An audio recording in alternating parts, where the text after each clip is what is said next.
relação entre a misoginia, como estrutura do patriarcado, e a devoção que os homens sentem e manifestam uns pelos outros. Como isso vai revelado no filme The Power of the Dog, ou Ataque dos Cães, dirigido e roteirizado pela diretora australiana Jenny Campion. Quer saber mais? Então me acompanha depois da vinheta, porque hoje o Cabeça Feita é comigo.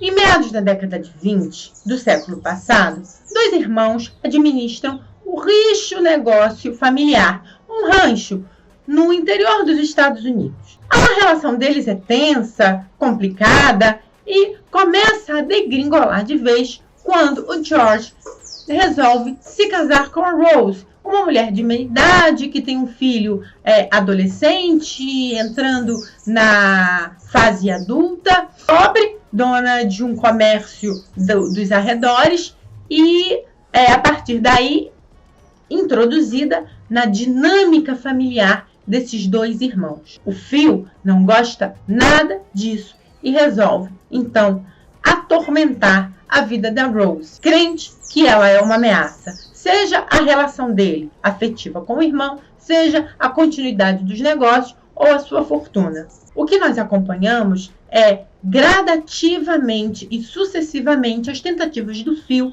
de perturbar psicologicamente e emocionalmente a Rose, na tentativa de fazê-la desistir do casamento ou pelo menos de fazer da vida dela e do irmão um inferno. E o Phil, ele é bem sucedido no início. Ele começa a interferir nos ensaios de Rose ao piano, ele começa a descredibilizar todas as ações de Rose, levando-a a um estado de perturbação psíquica que a impulsiona ao uso sistemático de álcool, tornando-a, ou pelo menos revelando-a, uma alcoólatra. O próprio George não entende exatamente quais são as questões da esposa e começa a questionar a sua sanidade. Em determinado momento, porém, o George, chamado pela resolução dos negócios da família na cidade ou no centro urbano mais próximo, se ausenta do ambiente familiar. E o Phil, que tomou para si a responsabilidade de cuidar do cotidiano do rancho, se vê livre para agora colocar o seu plano de perturbação e de desestabilização da nossa protagonista em curso, fazendo-a de uma vez por todas desistir daquele matrimônio. O Phil não contava, entretanto, com a chegada do Peter, esse filho mais velho da Rose, que a essa altura já está cursando a faculdade de medicina e que acaba se tornando um elemento desestabilizador, acentuador da tensão psicológica entre esses personagens, mas conseguindo fazer pender a ação e a resolução do conflito para o lado da mãe, entregando-a ao final do expediente dramático a resolução favorável que ela tanto esperava, de uma maneira impressionante, no momento em que nós temos peripécias, que são reviravoltas, e revelações daquilo que aconteceu num passado muito anterior, inclusive ao início, ao estabelecimento da base do filme. Mais importante do que exatamente a sucessão de eventos desse western, desse faroeste psicológico, é entender justamente quais são os traumas que compõem a compleição dessas personagens. Porque essas personagens são, sobretudo, figuras atormentadas, ou pelo menos bastante ligadas a eventos passados que, de certa maneira, no presente justificam as suas paranoias, medos, neuroses, traumas e as ações que tomam, condenáveis ou não. Todas elas, sobretudo, Phil e Rose. Pois é, o Phil, interpretado pelo magnífico Benedict Cumberbatch, é uma daquelas figuras que tem, carrega em si um trauma do passado, ou pelo menos uma relação conturbada que o marcou para sempre. Essa Essa relação é com o seu mentor, o Bronco Harry, ou uma espécie de tutor que o ajudou, o auxiliou e o ensinou a lidar com as questões imediatas do trato duro da vida no rancho. Em remissão a um dos eventos marcantes da sua infância, o Phil relata uma devoção enorme. Aliás, ele expressa essa devoção ao longo do filme e em um dos momentos ele relata o motivo dessa devoção. Em algum momento, numa noite muito perigosa, o Bronco Harry salvou a vida do Phil e o acolheu, de certa maneira.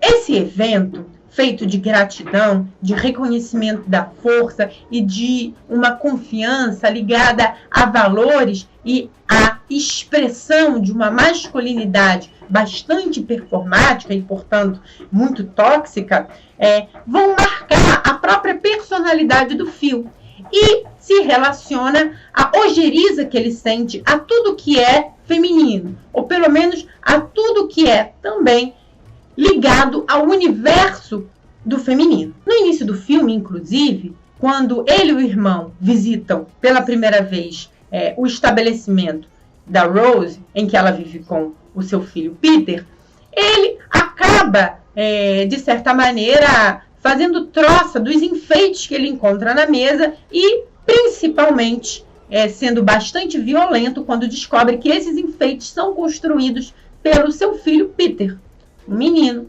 que, numa visão extremamente machista, não deveria se ocupar desse tipo de tarefa. Dá para perceber, então, que o problema do Phil com a Rose, além de se ligar à interferência que ele presume que ela ocasiona na relação dele com o irmão, está intimamente conectada a esse horror que ele sente a tudo que ele identifica como feminino, inclusive a existência concreta de uma mulher naquele espaço que era dominado por homens. Ligando então essa devoção que ele sente pelo tutor falecido, Bronco Harry, essa necessidade de devoção e, certa maneira, exaltação ao universo masculino, com tudo aquilo que é problemático desse universo, nos levam a compreender que existe algo recalcado, ou pelo menos crenças bastante arraigadas,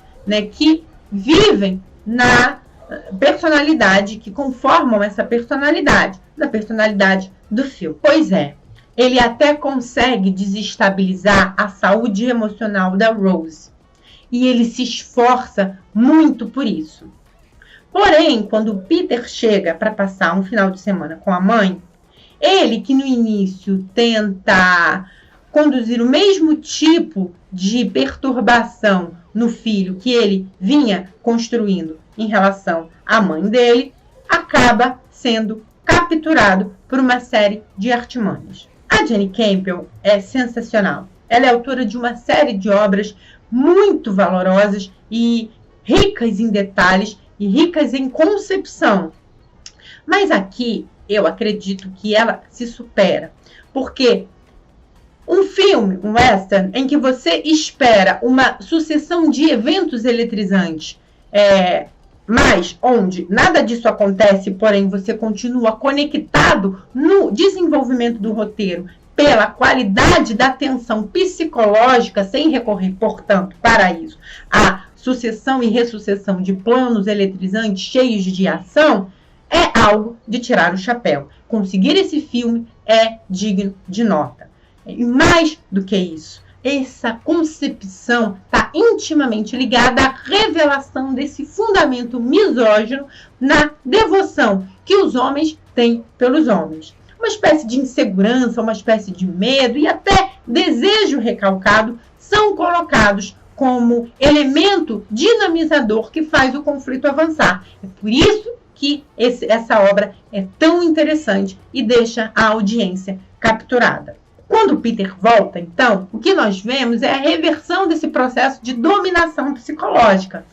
O Phil, ele, acreditando que ia conseguir perturbar o Peter, acaba, na realidade, sendo ele mesmo perturbado pelo Peter. Porque o Peter já observa de antemão que existe alguma coisa no Phil que ele não revela, e alguma coisa ligada a essa relação entre expectativas de gêneros e ao desempenho de determinadas funções ou papéis ligados a essas macroficções que são bastante objetivas de gênero. E o Peter parece, na verdade, é um menino muito tranquilo e muito à vontade com a não performatização do masculino, ou pelo menos de uma masculinidade tóxica. E ele imediatamente observa que isso desestabiliza o Phil.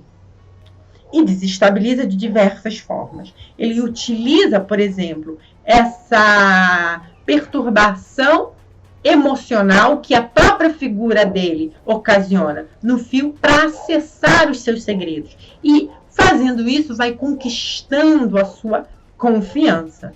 Até, por exemplo, o momento em que o Phil revela a relação que ele teve com o Brooke Henry. E, sem conseguir disfarçar, ele demonstra, ele manifesta clara e diretamente essa sua devoção, com cunhos, inclusive, de apaixonamento. O Peter, aí, já percebeu que o Phil estava empenhado em desestabilizar a saúde emocional da sua mãe e que tinha conseguido levá-la, inclusive, ao uso sucessivo e sistemático de bebida alcoólica, levá-la ao alcoolismo. O que faz o Peter? Ele, para salvar a mãe, se aproxima cada vez mais do Phil e acaba fazendo com que o Phil esteja capturado pela relação que os dois estabelecem. E, utilizando os conhecimentos, tanto da dinâmica do rancho, que ele conseguiu absorver rapidamente, quanto os conhecimentos sobre medicina, arma uma arapuca que encaminha o desfecho do filme e o faz reverter essa lógica. Eu não vou aqui dar spoiler, mas o mais curioso é que no final dessa obra, quando o Phil já está absolutamente capturado e caminhando para o seu trágico desfecho, ele chama pelo Peter incessantemente. O que nós podemos perceber? Bom, a partir daí o filme termina e nós temos um desfecho que restabelece a paz inicial. E o Peter emerge como um dos protagonistas, ou pelo menos um dos protagonistas dinâmicos dessa obra.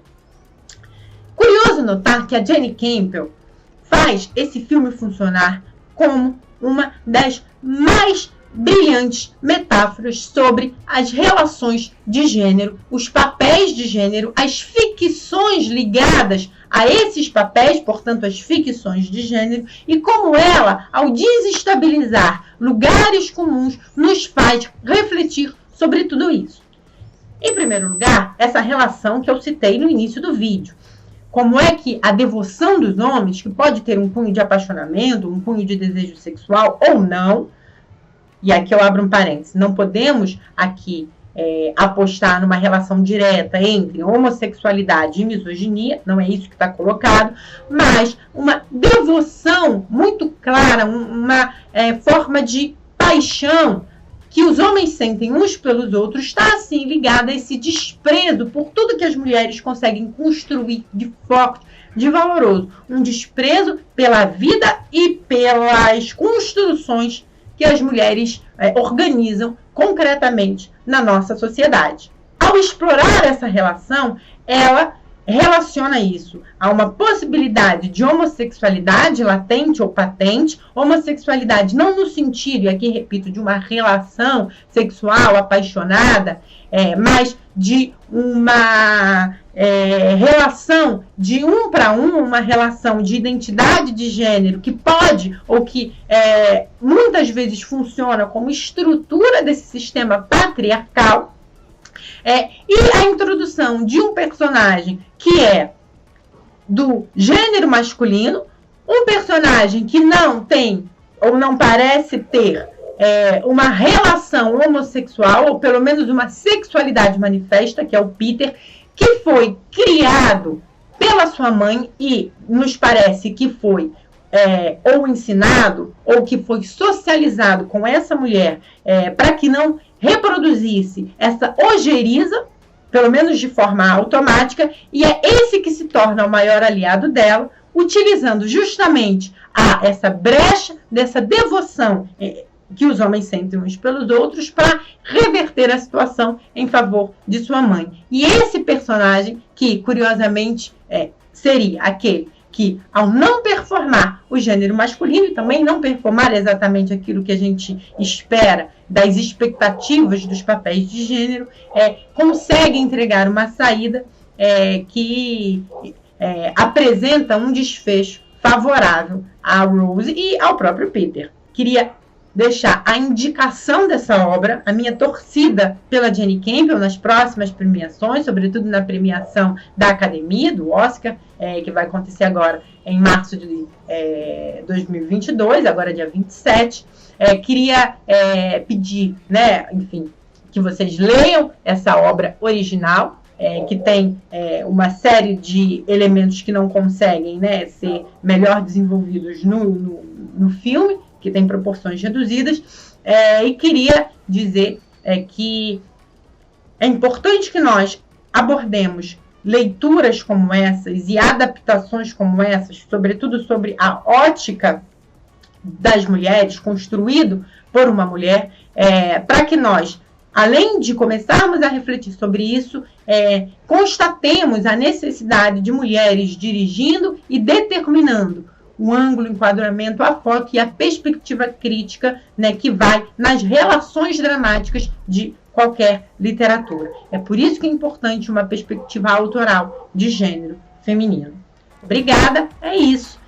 Queria, enfim, desculpar, porque o vídeo às vezes pode ter saído um pouquinho rápido demais, a gente não teve tempo de construir um roteiro mais detalhado, mas é isso. Até o próximo Cabeça Feita com a maravilhosa Olivia Santana. Um beijo e até mais.